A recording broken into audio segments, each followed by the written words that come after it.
Ever wondered if it's possible to increase the size of your Johnson? Well, I've studied all the scientific papers, all the forums, and all the historic texts to find out 3 things. 1, if it's possible. 2, how to do it. And 3, what results you should expect. In this video, I'll go over all the techniques to get you length, what supplements to take, what herbs to take, and also a secret technique that could potentially improve your gains. But first, what is the big technique that completely destroys your Johnson size? Now, this might appear obvious, but it does not stop many of us from doing it, and that is stressing about your size. Stress in itself actually can make your size smaller, and it's likely to get worse the older you get. And this is because as we age, your Johnson will naturally shrink anyway, and the main driver of how fast this goes down is stress. Stress can reduce your blood flow, causing blood to flow away from your Johnson, leading to a reduction in size, and over time this can lead to permanent shrinkage of up to an inch. So stop stressing about your size. You've got what you've got.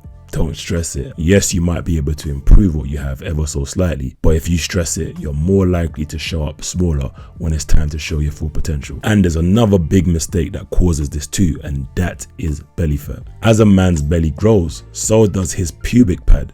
And this is the male version of the fupa, which is the fat above the P area. P could be cat, P could be egg plant. And this fat can hide the base of your Johnson, making it appear much smaller.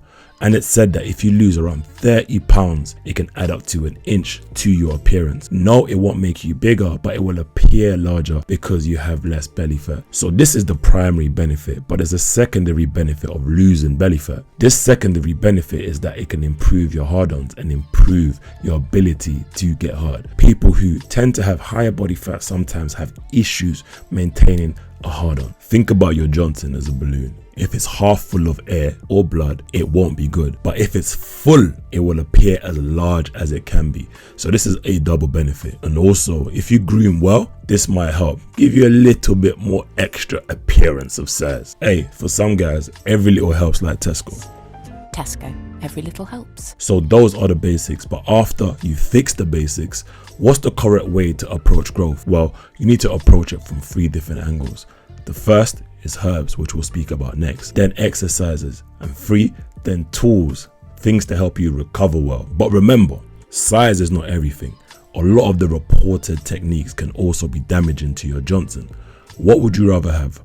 A bigger one that doesn't work, or yours that works? Think about it. And also, TV, movies, corn have changed our perception, giving a lot of men a bit of body dysmorphia to what actually is normal. And men tend to think bigger is average.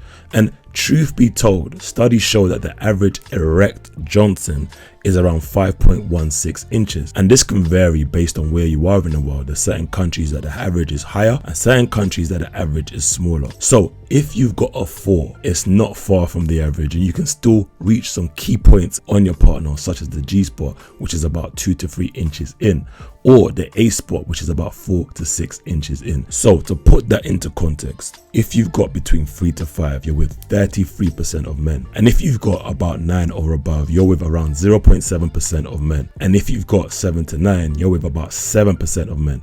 So the median distribution is around 3 to 6 inches. So worry less. There's generally nothing wrong with what you have, and there's generally nothing wrong with being medium. Don't let that make you have short man syndrome or any other things that allow you to lash out. Be comfortable with what you have, because apparently, I heard through the grapevine, it's what you do with what you got that matters. But if you're still watching the video, everything I just said probably went over your head, and your curiosity as to what the techniques are getting the better of you. So let's continue. But before I list out all this information, I have to say that, look, this video is for entertainment purposes only. Assume I have no experience with any of these herbs or techniques, and assume that most of them should not be tried because they are definitely dangerous, or there's dangerous elements to them.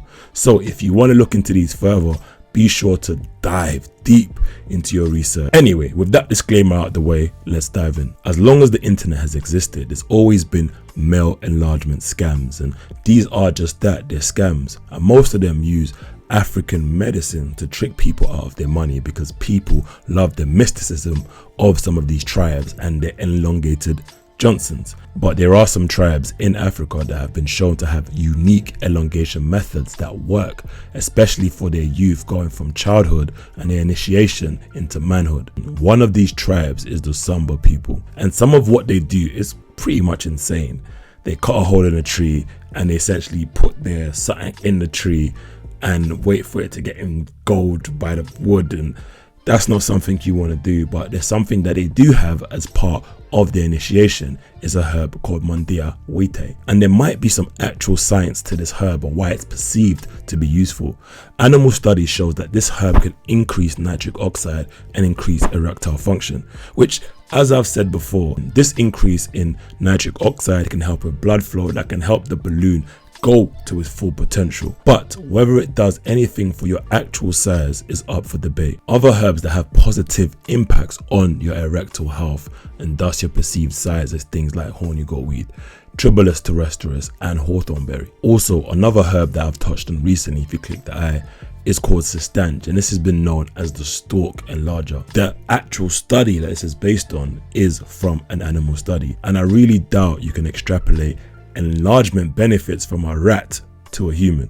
So I'll take all of that with a pinch of salt, but I would definitely look into some of these herbs for your strength, because if you're stronger, for example, you appear larger, and these are of bigger benefits to your gains. And that's the first step, because if by some miracle you manage to get it bigger, your balloon bigger, you still have to push in air, more air in there, which requires some of these erectile health supplements that could help. Because, well, if you can't push more air in, you're basically back to square one. So the first step, get your health right, get your herbs right, and then we can start going into some techniques. But what can actually make the balloon bigger? Well, according to the main guy who's spoken about this subject online, a guy called Sterling Cooper, it's all about pumps and extensions. Personally, I think it's worth looking into something called Jelqin. I've tried it before. I'm not going to speak about my personal impacts of trying it before, but I've seen a lot of people speak about this technique having some sort of good responses. But I say research this properly and make your own mind on it. Everything here, as I said, is entertainment purposes, and it serves as a foundation for you to do a little bit more research. But generally, when it comes to Jelqin, if done right, and if it's done wrong, well, it can be dangerous. But if you do it right, it can be good for blood circulation. So at a minimum, it could potentially help with blood circulation, which is the pumping of the air into the balloon. And the way that Jelqin is done is essentially massaging blood into your Johnson and effectively stretching out the tissue and the skin to potentially induce growth. Unfortunately, there isn't any good trials or any scientific evidence to back this up, and many clinicians warn against it because of excessive or aggressive manipulations can lead to many potential issues. Now back to Mr. Cooper. Well, he advocates for all-day stretches, ADS, and this is a device where you slowly increase the tension over time. You wear it for around 4 to 8 hours per day, and he speaks about having great successes here, and potentially some studies back it up. In one study on men who wore it for 9 hours a day, they gained 1 inch over the course of 3 months. So their flaccid length increased by an average of 3 centimeters. Diving into the numbers, their flaccid length increased from 8.8 centimeters plus or minus 1.2 to between 10.1 and 10.5 centimeters plus or minus 1.2. So this is positive. Over the course of 3 months, people gained 1 inch. The only issue here is that over the course of the next 3 months or the 6 months, does it remain in size? Because some people might just snap back to original size. I'm unsure. If you had experience here, make sure you comment down below and help everyone out. Other key things that have some positive impacts for length is stuff like massages, it's stuff like hangs, and this is where you add weight to your Johnson, let it hang, and there's some people who review this as positive on Amazon, and I'll put a couple on screen and you can be the judge for yourself. And then you have pumps, which can lead to some benefits, especially for girth. Combine all of this with the right nutrition, with the right breaks, with the right healing and the right recovery, and if you're lucky, you might see 1 inch benefit or 2 inch benefit if you're lucky, or you might do all of that and gain no results at all. The question is it worth it?